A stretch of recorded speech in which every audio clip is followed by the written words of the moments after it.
Do you think Roman Abramovich had absolutely no choice but to put the club up for sale?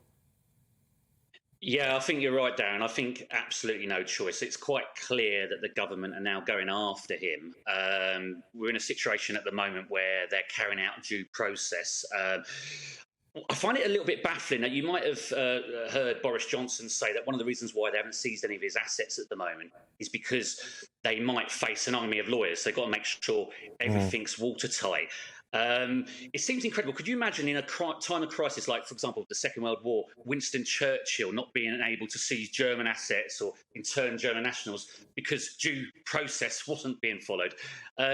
What I think they should do, if you know it's found that Roman Abramovich has got questionable ties to Vladimir Putin, that they should legislate so that assets can be at least frozen or suspended, because what's actually happening now, he's actually going through the sale of the club, and that could all be completed by the time they carry out their due process.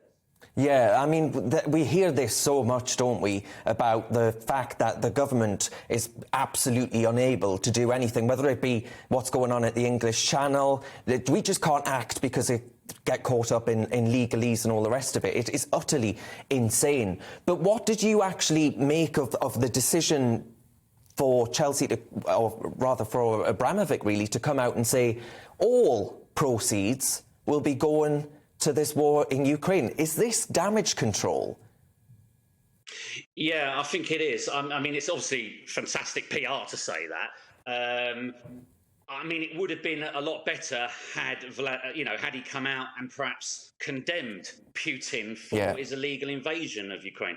I suspect, though, that would play very well in Russia, and that would literally put a target on his head. But no, I think, well, it's certainly the right thing to, I think it's the profits that he's going to donate to the victims of the people that are fleeing the war. So, it's damage limitation, definitely, and it's obviously good PR for him. And it sort of doesn't tarnish his legacy at Chelsea, because he's obviously had unprecedented success there.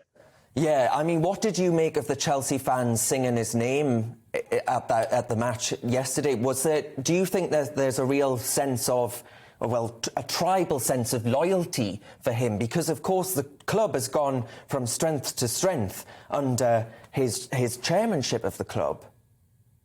Yeah, I mean, John Terry got into a bit of trouble. I don't know if you saw his tweet. He tweeted a picture with Roman Abramovich with the Premier League trophy, saying the best. But look, listen, when he took over that club, they were pretty much, an half-decent Premier League team. I remember that when they used to be yo-yoing between the top two divisions. But under his stewardship, they've won 19 major pieces of silverware. I was actually having a debate with a friend the other day. You could say that they're the most successful club over the last decade, because although Manchester City have won 5 Premier League titles to Chelsea's 2, they've been phenomenal on the world stage. I mean, they've won 2 Champions Leagues in the last decade, 2 Europa Leagues, 2 European Super Cups, and very recently the FIFA World Club Championship as well. It's just unprecedented success, and you can understand why fans and former players show loyalty to him.